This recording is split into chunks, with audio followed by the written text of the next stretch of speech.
Aonde Jesus coloca os olhos, alguma coisa acontece. Aonde a palavra de Deus é pregada, alguma coisa acontece. Já está acontecendo aqui nessa noite. Você que trouxe a sua Bíblia, vamos abri-la no Evangelho de Lucas. Obrigado. Evangelho de Lucas, capítulo 7.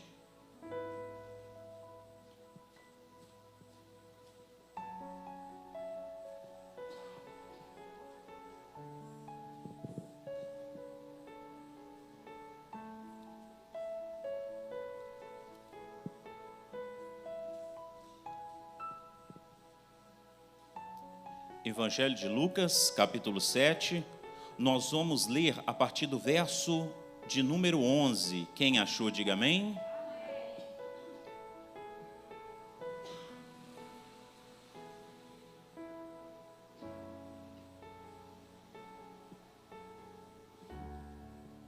Diz assim, portanto, a palavra do Senhor. E aconteceu pouco depois, ir ele à cidade chamada Naim. E com ele ia muito dos seus discípulos e uma grande multidão. Diga comigo, uma grande multidão. E quando chegou perto da porta da cidade, eis que levavam um defunto, filho único de uma mãe que era viúva, e com ela ia uma grande multidão. Mais uma vez, uma grande multidão. E vendo-a, o Senhor moveu-se de íntima compaixão por ela e disse, não chores. E chegando, tocou no esquife, e os que o levaram pararam. E disse, jovem, eu te digo, levanta-te. E o defunto assentou e começou a falar, e entregou a sua mãe. E de todos se apoderaram um temor, e glorificavam a Deus, dizendo, um grande profeta se levantou entre nós, e Deus visitou o seu povo, e correu dele essa fama por toda Judeia e por toda terra circunvizinha. Amém? Pode tomar seu assento.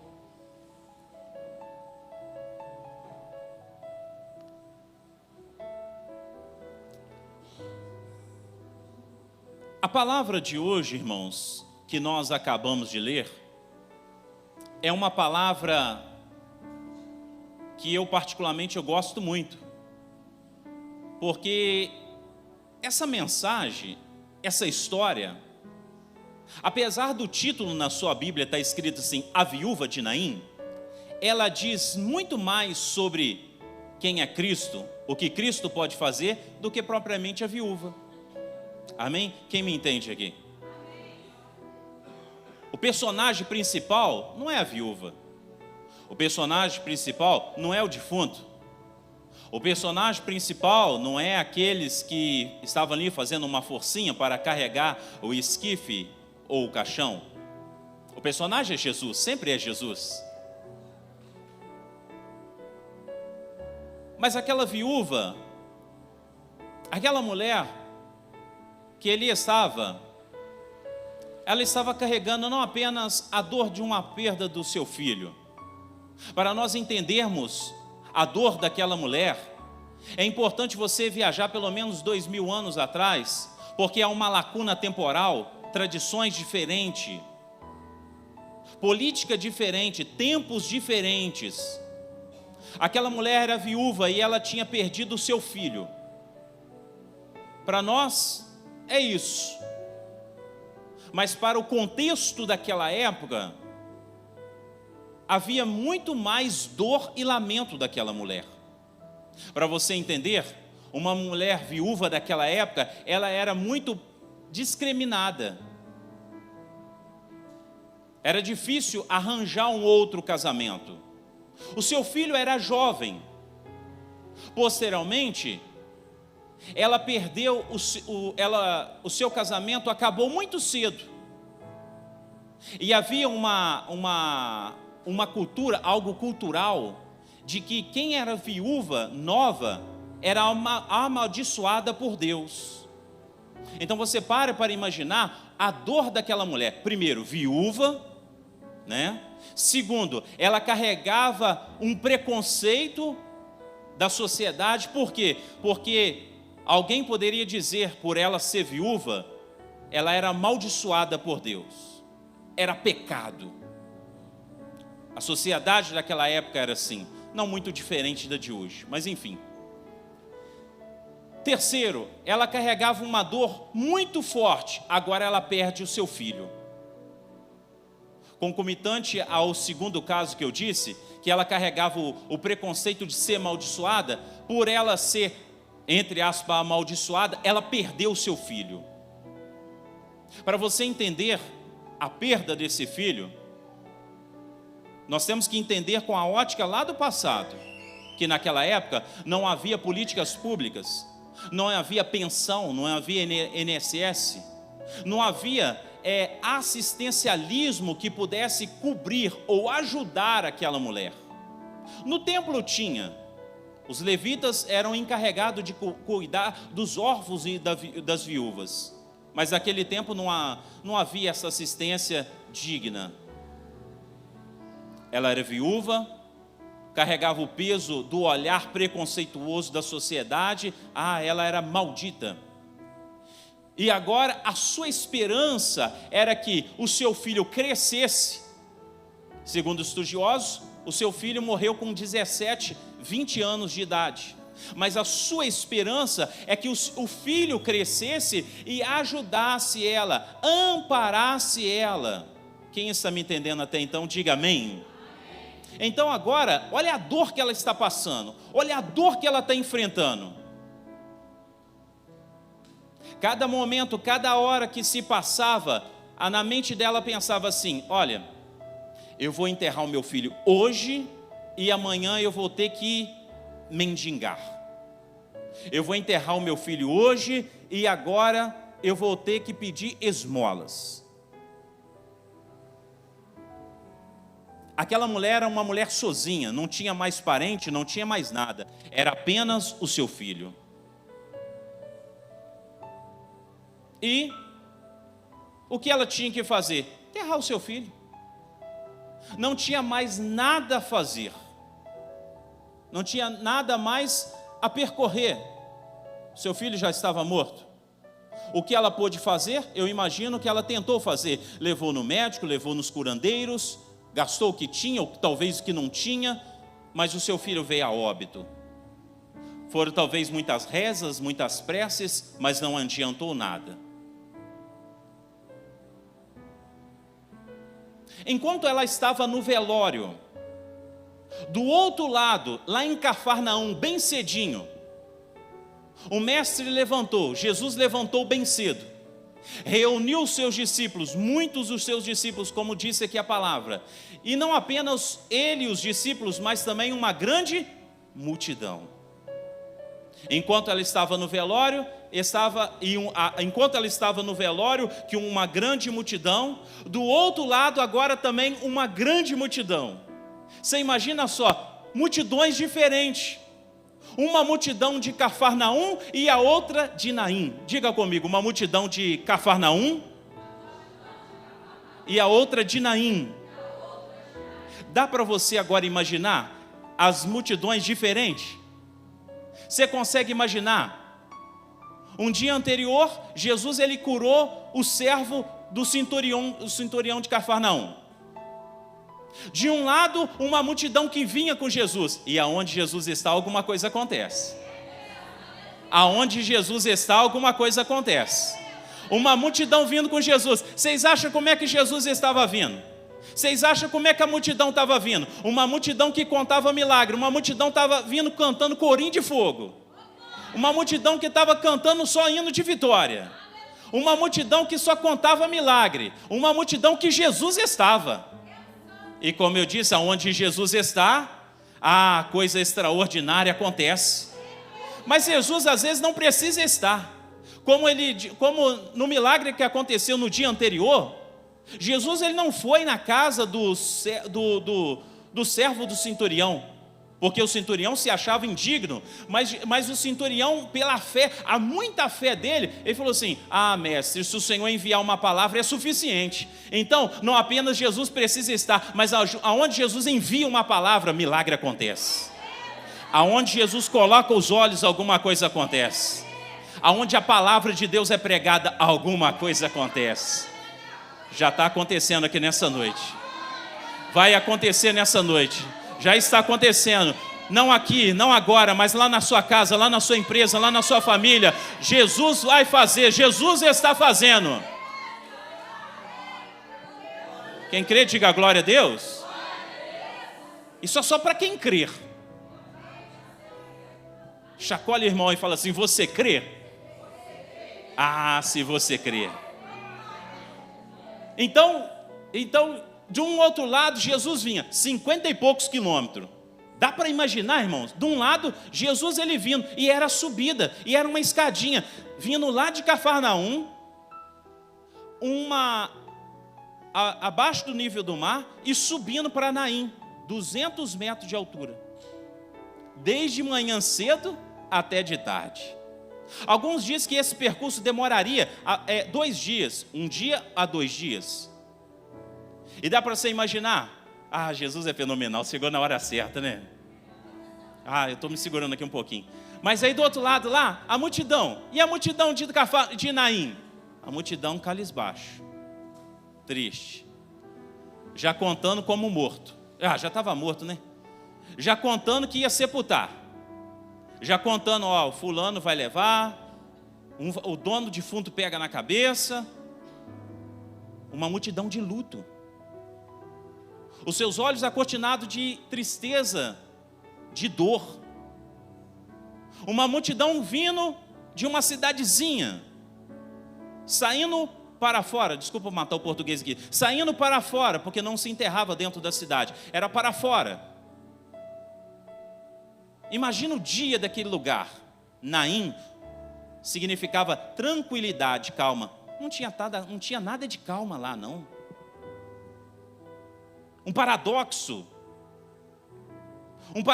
daqueles que vivem ao contrário da palavra.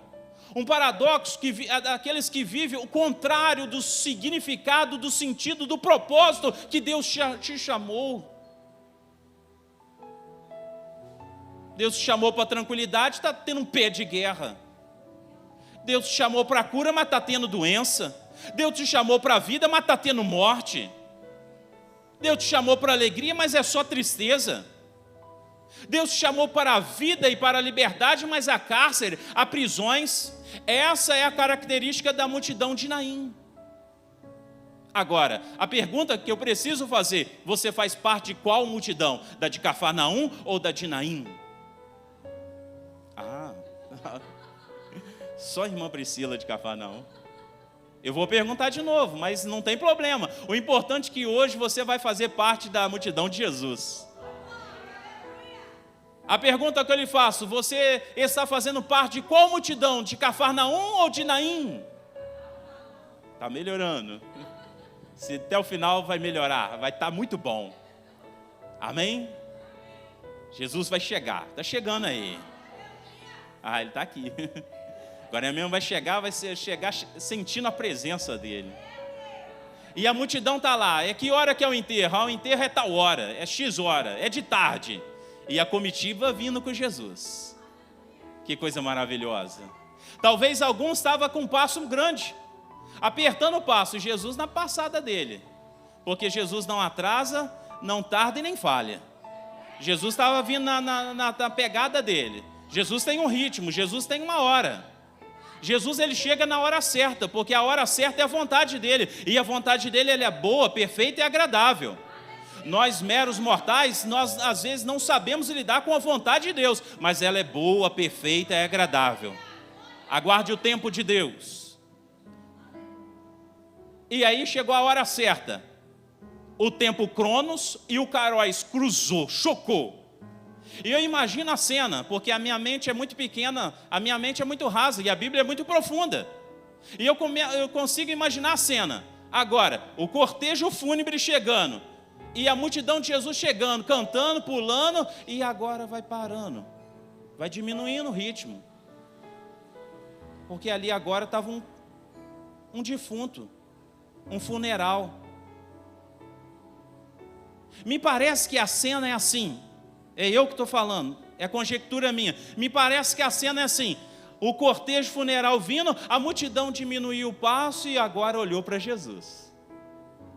A multidão agora olhou para Jesus. Agora Jesus vai fazer alguma coisa, será? Será que Jesus vai deixar passar? Aí Jesus ele vai direto na mulher. Ele vai direto na mãe. Eu vejo pela presciência que Jesus ele consegue ver quem era a mãe. A sua presciência, o Cristo ele vê a mãe. A parte humana, ele consegue diagnosticar que ali apenas tinha um parente. Mas ele vai direto na mãe e fala uma palavra difícil. Olha que palavra difícil que Jesus fala: não chores. Ah, que coisa difícil de falar num velório. Não chora não? Olha, por que não vou chorar? Aqui é meu momento, aqui é minha dor. Eu vou sentir essa dor aqui agora. Ah, mas uma coisa é eu falando, a outra coisa é o Deus Todo-Poderoso falando. Uma coisa é um homem de Deus, uma mulher cheia do poder do Espírito Santo e falando: não temas, não chores, não preocupe, não temas, não te assombres. Uma coisa é um qualquer falar, a outra coisa é um servo, uma serva do Senhor, tomada pelo Espírito Santo de Deus e falando assim: não temas. Seja um profeta de Deus para o irmão que está do seu lado aí agora, pega na mão dele bem forte, fala assim: não temas. Uma coisa é uma pessoa qualquer falar, a outra coisa é esse irmão cheio do poder do Espírito Santo falando aí: não temas. Que coisa maravilhosa, hein? E eu ganho força, aí por que eu não vou ter? Então alguma coisa vai acontecer. Jesus, movido de íntima compaixão, ele quebra a cerimônia ritualística daquela época. A lei dizia que não poderia tocar no defunto. Jesus ele vai e toca no defunto. Sabe por que isso, irmão? Porque tem muita gente achando: para Jesus fazer, tem que ter essa regra. Jesus ele quebra a regra. Jesus quebra paradigma. Jesus é Jesus, irmão. Jesus é Jesus, ele não pede autoridade, ele não pede oportunidade, não. Ele não pede favor, não. Antes que houvesse dia e noite, ele é Deus, e agindo ele, quem impedirá? Ele é Deus, e conforme ele quiser agir, ele vai agir. Porque ele usa quem quer, como ele quer, a hora que ele quiser, porque ele é Deus. Ele é Deus. Ele é Deus. De eternidade a eternidade, ele é Deus. Ele toca no defunto e fala uma coisa difícil. Mas é Jesus falando, né? Levanta-te. Eu não sei qual a entonação, se é levanta, eu não sei qual a entonação, não sei, mas a Bíblia não mostra o poder da emoção da palavra ali. Eu só sei que o defunto levantou e glória a Deus por isso. O defunto levantou, glória a Deus por isso. Agora, eu pergunto para mim mesmo, quando Deus colocou isso no meu coração para pregar, o que eu vou ensinar para a igreja? Porque aquela mulher não demonstrou fé. Uma coisa é aquela mulher hemorrágica, que ela gastou tudo que tinha e foi e pensou: se eu tão somente tocar na orla de Jesus, eu serei curada. Ela fez alguma coisa. O Jairo falou assim: Senhor, vai na minha casa. O centurião também falou. A mulher cananeia: vai lá na minha casa, cura minha filha. Mas a viúva não falou. Então, muito menos o defunto. O que eu vou ensinar para a igreja? O que eu vou passar para a igreja? Aí Deus vem na mesma hora. O Deus que surpreende.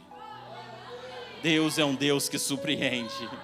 Deus é um Deus que surpreende. Deus é um Deus que surpreende. Deus é um Deus que surpreende. Ele vai surpreender você. Ele vai mover céu, ele vai mover terra, ele vai mudar, se necessário for, o curso da natureza, mas ele vai surpreender você.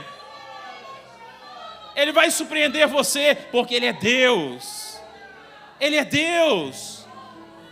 Meu amado irmão, minha amada irmã. Pastor, mas eu já fiz de tudo. Aguenta mais um pouquinho, ele vai te surpreender.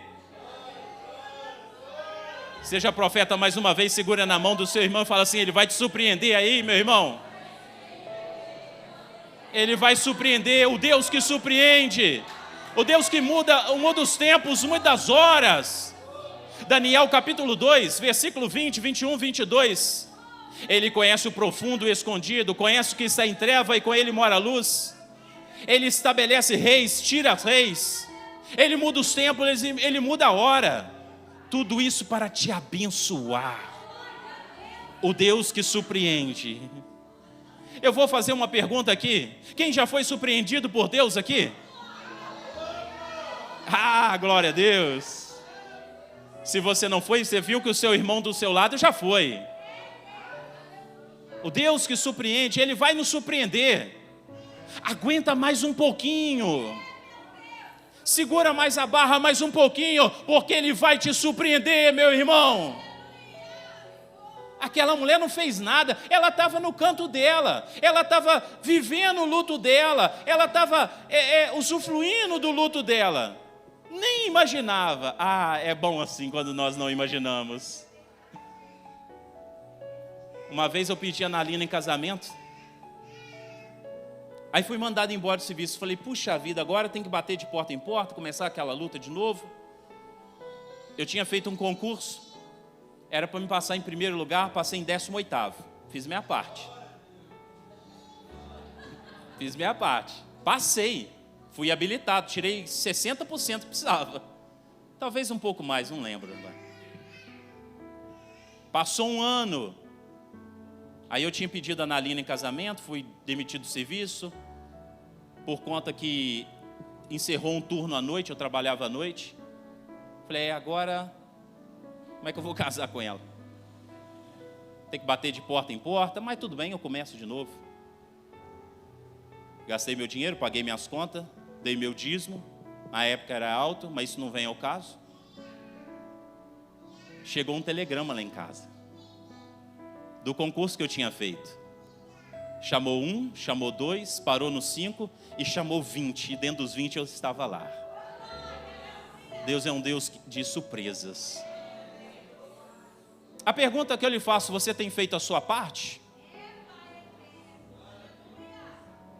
Porque em meio às lutas e às provas, o convite de Deus é permanecermos fiel.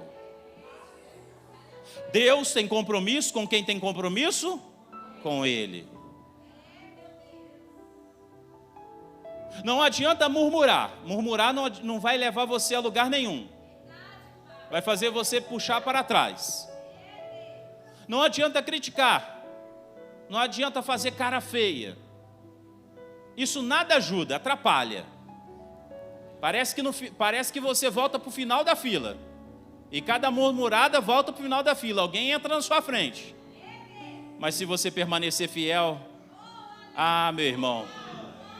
Por que, pastor? Por que tudo isso? Eu também não sei. Eu só sei que a palavra do Senhor nos fala, em Isaías 55, que os nossos pensamentos não são os pensamentos de Deus. Os nossos caminhos não são os caminhos de Deus. Os pensamentos e os planos deles são elevadíssimos. Por isso vale a pena permanecer no caminho da fidelidade, da obediência, mesmo não entendendo, mesmo que há uma atmosfera escura que você não enxerga um palmo à sua frente, permaneça fiel. Permaneça fiel ao Senhor.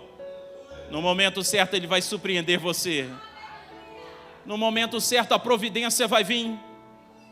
Fique tranquilo, fique tranquila. Que mesmo no meio do caminho, da jornada, Ele vai suprir a sua necessidade. Porque em todo o processo o Senhor garante a vitória. Quem crê, diga amém. Em todo o processo o Senhor está conosco. É o Emanuel, Deus conosco. Agora eu pergunto a você, você tem perdido a confiança no Senhor? De ano após ano, você tem sido mais crente ou mais ateu? De ano após ano, você tem confiado na promessa do Senhor? Ou tem... parece que não. Parece, pastor, eu não estou acreditando muito não.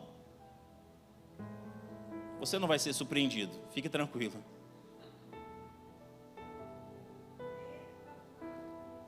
Mas se você for como Caleb, quem lembra da história de Caleb aí? Que com 85 anos de idade, estava igual garoto novo. Eu sou como de 45 anos. Tem gigante na terra de Hebron. Lá é montanhoso, mas o Senhor vai dar vitória. O Senhor vai dar vitória. O Senhor dos exércitos está conosco. Caleb, ele tinha essa certeza, mesmo depois de 40 anos de idade. Totalizando agora 85. Mas crente. Que cada vez mais você possa ser mais crente no Senhor. Confiante no Senhor. Essa mensagem aponta para um sofrimento, mas também para uma restauração. Essa mensagem aponta para uma salvação personalizada do Senhor. Porque o Senhor não está salvando em série. O Senhor tem um plano e um projeto, um propósito para cada um de nós. Da onde eu vim, é diferente da onde você veio. E Deus, de uma forma bem minuciosa, meticulosa, Deus, de uma forma tão personalizada, de manhã cedo, Ele falou assim: tem alguma coisa acontecendo lá em Naim, eu preciso ir lá. Deus, Ele sabe o que está acontecendo na sua casa, meu irmão. Eu estou falando aqui nessa noite. Deus sabe o que está acontecendo dentro do seu casamento, meu irmão, minha irmã. Deus sabe o que está acontecendo na sua empresa, das decisões que você precisa tomar. Deus, Ele sabe. Você não está perdido, julgado ao vento, não. Você tem um Deus vivo, um Deus poderoso, que Ele conhece a sua história, que Ele conhece e Ele não quer permitir que a sua história termine dessa maneira, nessa fase. Ele quer surpreender você, meu irmão. Ele vai surpreender você. Essa palavra é para você nessa noite que talvez se sente sozinho. Pastor, eu não tenho ninguém. Não fale isso mais não, você tem um Deus que não perdoe o controle da sua vida. Talvez você já perdeu o controle, porque nós mesmos não temos habilidade para governar a nossa vida com excelência e expertise. Mas existe um Deus que tem o controle. Nós somos criados pelo Senhor. A nossa vida pertence a Ele. Nós somos dele. E quem cria é quem sabe. É Ele que sabe direitinho os controles, os comandos que precisamos tomar. Por isso, meu amado irmão, ainda que o fogo das aflições pode estar ardente contra você, ainda que os espinhos podem estar te machucando, permaneça em nome de Jesus fiel. Seja fiel a Ele. Até a última instância, pastor? Não, com Deus não tem a última instância, não. É permanecer fiel até sempre com Ele. Ainda que as águas estão, ainda que você possa estar ainda naufragando, o seu barco está cheio de águas, ainda que você possa estar a caminho de enterrar o seu filho. Misericórdia, pastor. Não, é de uma forma figurada aqui. Ainda que os seus planos e os seus projetos estão a caminho de ser enterrados, permaneça fiel que Ele vai te surpreender. Permaneça fiel. Permaneça fiel que Ele vai entrar em cena. Ele vai entrar em cena. Ele vai entrar em cena e vai dizer: aquieta-te, mar, aquieta-te, vento. Ele vai, como meu pai sempre falava lá em casa, nós vamos, vocês têm que colocar um osso na boca do diabo. Ele vai colocar o osso na boca do diabo. Ele vai engasgar. Por um caminho ele vem, mas por 7 ele vai embora. Veio a palavra do Senhor a Isaías o profeta para Ezequias. Eu gosto muito dessa história. Olha só o que a Bíblia vai dizer, confere lá depois. Ezequias restaurou o templo, as portas que estavam queimadas, voltou a ter culto, voltou a ter Páscoa. E a Bíblia vai dizer, por causa disso tudo, essas palavras, eu guardei muito bem, essas palavras que estão lá na Bíblia, por causa disso e por causa dessa fidelidade, veio Senaqueribe. Então pode ser que a fidelidade vai atrair os adversários. O inimigo não vai se dar por vencido, ele não vai se dar por derrotado, ele vai rugir. mas ele vai cair também. Então, Ezequias, ele ficou com medo. Ezequias ficou com medo. Pegou os ouros, pegou as pratas e falou assim: envia para eles lá, porque para aplacar a ira deles. Senaqueribe tinha muito ouro, muita prata, muitos despojos de outras guerras.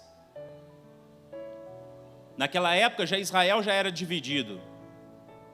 E agora Ezequias começa a orar, começa a buscar. Há um detalhe muito interessante, que Ezequias não tinha um exército fortíssimo. Para você ver, olha a afronta de Senaqueribe. Senaqueribe falou assim: olha, eu vou te dar 2.000 cavalos se você me dá 2.000 cavaleiros. Olha só o tamanho do exército de Israel. Naquela época já era Judá, né? O reino do norte. Se você me dá 2.000 cavaleiros, eu te dou 2.000 cavalos. Quem é esse Ezequias?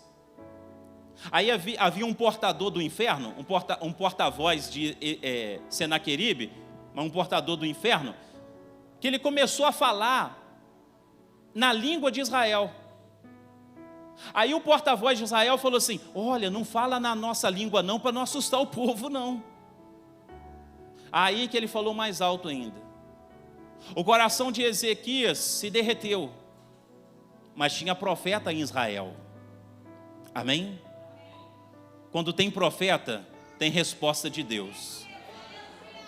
Que você seja um profeta da sua casa em nome de Jesus. Veio a palavra do Senhor a Isaías, um profeta que eu gosto muito, e falou: não tema, Ezequias, porque eu colocarei um freio na sua boca e um anzol no seu nariz. Vocês não terão que pelejar, essa peleja não é vossa, não temas. Resumindo a história, desceu um anjo, matou todo mundo, o exército do inimigo. Um Deus que surpreende. É um Deus que surpreende. Eu não sei como foi seu ano de 2020, 21, 22, 23, e nem sei como vai ser o 2024. Mas eu sei de uma coisa, que se você se dispor a ser fiel ao Senhor, se você se dispor a crer no Evangelho do Senhor, como diz as Escrituras, fique tranquilo, você vai ser surpreendido, a resposta vai vir. Aquilo que você está clamando vai chegar na sua casa, vai bater na porta da sua casa. Você vai acordar cedo, vai procurar aquele nódulo, aquele caroço, já não está mais ali, porque nosso Deus é um Deus que surpreende. Sem mais, sem menos, o telefone vai tocar. E do outro lado vai estar a vitória para você. Isso é só para quem crê, irmão. Isso é só para quem realmente assim, poxa, eu creio, pastor. Eu vou viver para isso. E tem um ditado, um negócio que quem viver, verá. Amém? Haverá virada. Amém? Haverá virada em nome de Jesus. A tristeza vai ter que sair, vai ter que ir embora.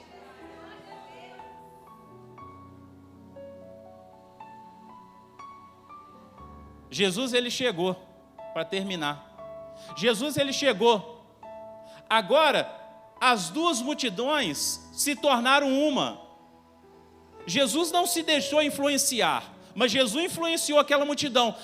Uma multidão agora de alegria, influenciou agora a multidão de luto. Agora, cadê o luto? Não tem mais luto. A tristeza foi embora. A tristeza foi embora. Agora, houve agora uma restauração. Agora, havia duas multidões? Sim ou não? Não. Agora as duas multidões se tornaram uma. A multidão da alegria. A multidão da presença do Senhor. A pergunta que eu lhe faço, eu preciso perguntar: você quer ser abençoado? Jesus precisa estar em você. O Espírito Santo de Deus precisa habitar em você. Porque aonde a presença do Espírito, há gozo, alegria, a vitória, a sabedoria, a inteligência. há temor do Senhor, há uma novidade de vida acontecendo. Mesmo que você passe por altos e baixos, Deus está presente, o seu equilíbrio emocional não será abalado, porque o Senhor que dirige e rege a sua vida. Amém? Receba essa palavra de Deus para o seu coração nessa noite. Você vai ser surpreendido em nome de Jesus, eu não tenho dúvida. Porque o nosso Deus é um Deus que surpreende. É um Deus que faz nova todas as coisas. É um Deus que quando quer agir, Ele não precisa pedir ninguém. Ele opera tanto querer como efetuar. O nosso Deus é aquele que, quando Ele age, Ele faz muito mais do que pensamos e imaginamos.